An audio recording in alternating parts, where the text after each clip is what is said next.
So we're gonna cover side control escape. If they have a cross face and an underhook and they're staying in really, really tight, we're going to, first and foremost, always be pulling this knee in, try to pull it in between their knees. That way, if Brian tries to go knee on belly, I automatically occupy that space. So I want to be able and be ready to get that space if he gives it to me for free. But if he's staying super tight, we're going to go ahead and find that space on our own. So first thing I'm going to do is start to pull this knee in and pull this elbow into the groove of his hip, where his hip meets his body. I'm trying to make that connection. Then I'm going to post this foot and I'm going to shrimp out a little bit, just like this, and begin inverting this knee. I like to try to take the knee all the way to the floor, and it makes it a lot easier to find this hole where I can slide it in. From here, I'm making this knee-elbow connection while maintaining this knee-elbow connection, so I don't want to lose this and bring this arm out. While maintaining this, I'm going to feed this hand underneath the armpit, just like this, and then this hand is going to feed under the throat so that they can come together. So I have one hand on top of the other, and I've built a little frame on my forearms while maintaining this knee-elbow connection.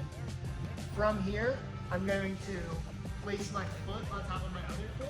I'm going to turn, I'm going to pop open to break his rib, and then from here, I can re-guard, or I can bring the leg over the top for an ankle. Okay? So one more time, a little bit faster. From here, knee is coming in, pulling, shrimp, make the knee elbow connection, hand slides in, hand comes in to meet the other hand, foot over foot, and I'm going to dig my head in to go underneath my hands to pop over hip grip, re-guard, or now, if Brian is giving me a really strong crossface, it's going to be really difficult to start to get this knee into the groove here, or even to shrimp my hips out to start to make that angle.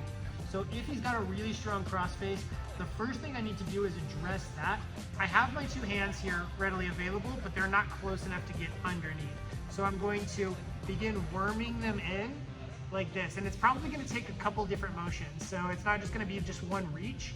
It'll probably be getting my hand in and then slowly ratcheting it into position to beat this crossface. I only need to beat it enough to be able to turn my head. So before he had the crossface on, my head is stuck facing this direction so my hips can't turn. Once I get my hands to the inside and they can touch, I can make enough space just to turn my head. Once my head can turn, now I can perform my shrimp, get my knee elbow connection, foot to foot, take my head to the inside,